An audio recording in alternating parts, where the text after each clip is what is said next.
going on, everybody? Welcome back to the channel. Got me and my sidekick Caleb here. We're going to be working on the 51 Dodge. It's got some rough idling issues. I don't know if it maybe is the choke or maybe the throttle shaft is worn out, but we're going to go ahead and look into that and see what we can find. All right, so here we are under the hood. We got the flathead straight 6. The first thing I want to do before I go ahead and fire it up, the car's been sitting for a few weeks, is I want to check the function of this choke. It is a automatic electric choke. I think these are called a sisson choke. It has like a bimetal spring on the inside that as the manifold heats up, it heats up a spring in here, bimetal spring, and then that spring, as it heats, loses tension and closes the choke, or opens the choke, I guess you would say. And then what happens is you have this wire here, which is power, and that comes off of the starter. That's this wire. It runs up and around to the choke, and that gets energized when you turn on the key. You know, when it energizes the starter solenoid, it energizes the starter down here. That sends 6 volts to our choke. What it should do is it should pop this up. It has like an electromagnet in here, and that's going to go ahead and close your choke. And then when you disengage the starter, this magnet will release, and then this lever will fall down to where it should be according to the temperature of this choke actuator. So we're going to go ahead and check out the operation of that and watch that lever. Right now it's kind of cold. It's not too cold right now. It's probably 60 degrees outside, 65 maybe. Alright, so I got this thing kind of set up. I put a battery charger on it just because it's been sitting a while. I have a remote button hooked up to the starter solenoid. This is a positive ground car, so I got it powered up from the negative side. That runs to the starter solenoid, and then I put the other terminal right there. So also the way I have this set up with the remote start, I have the ignition key off. With the ignition key off, it's not going to power up the ignition system, so it's just going to crank and it won't fire. Well, it shouldn't. And then I end up putting a test light onto that screw. Hopefully it's got good connection, and the other side of that's just grounded. I'm going to go ahead and hit this button and see what happens to the choke. We're going to see if the light comes on and if the lever moves. The engine will crank, so just make sure your hand's not in the way.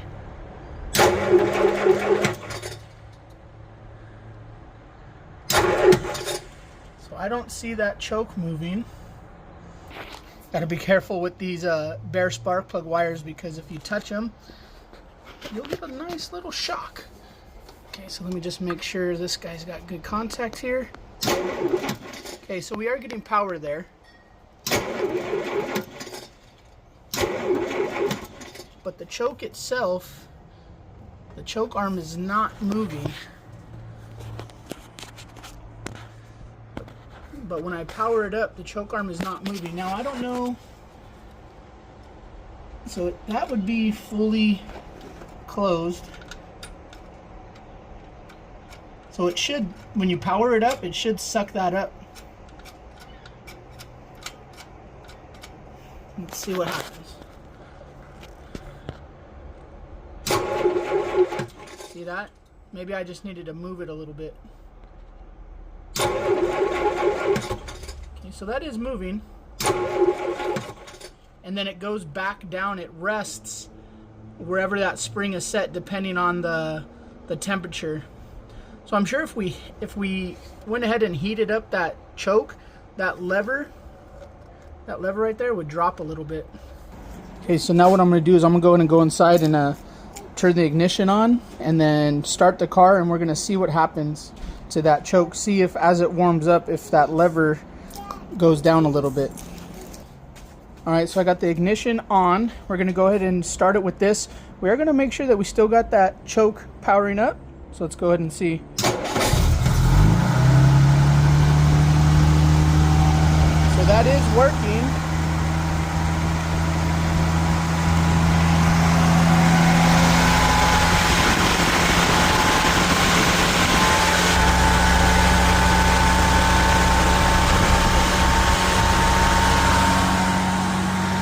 Okay, so what we need to do is we need to watch as it heats up. We need to watch that choke lever drop down. So you can tell the choke's only energized while it's cranking. That thing started up pretty good.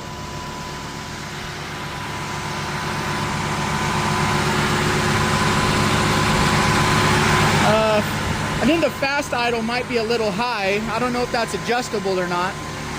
All right, got my other helper here. They just got back from school. The idle's still coming down on this thing. All right, so the idle has came down quite a bit. That choke lever looks like it's all the way down. Probably wouldn't be a bad idea to pull the air filter off to just make sure that butterfly is completely open.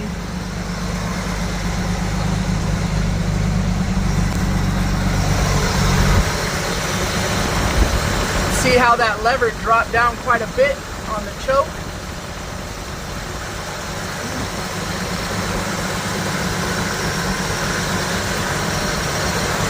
Let's check our temp on the dash. Yeah, we're about middle of the road there, warmed up.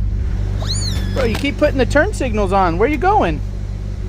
Okay, so now that the engine's warm, I just want to see what happens to this choke when it's hot. Let's see, you got the key on. I'm going to go ahead and crank it. So I guess if the engine's hot enough, maybe that choke lever isn't close enough to the electromagnet. It doesn't even open the choke.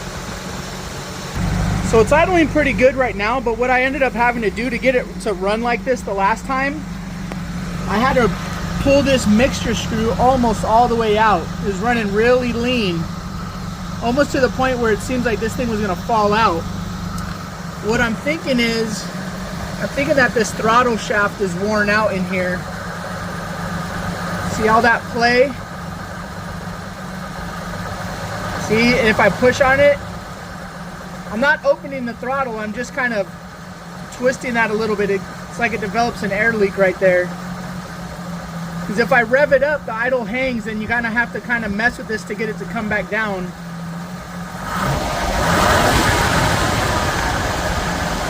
See how it's hanging up?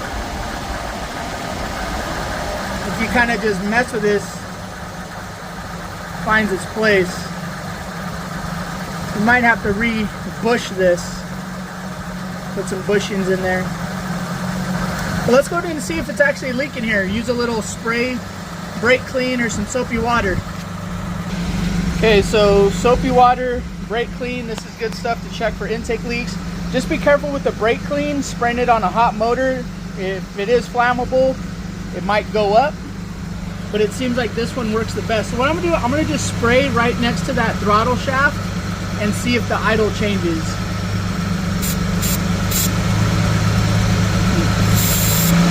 See how it goes up? That means it's sucking in air right there.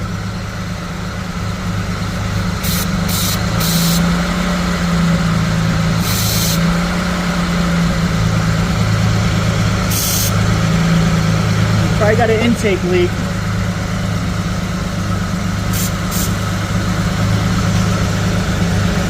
Maybe even where the throttle body meets the manifold, or the upper carb housing. But it looks like mostly right there at that throttle shaft.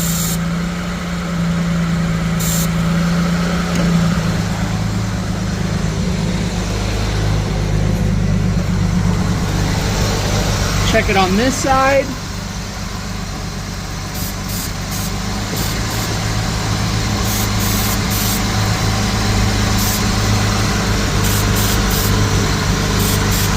Just kind of spraying at all the different areas of the carburetor.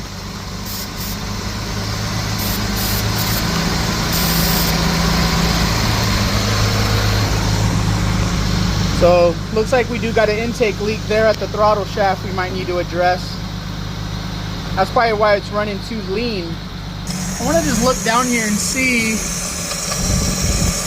that choke is all the way closed or not. Let's see. Or actually what I mean is open. So yeah, it's open. Like you can see straight down through the carburetor.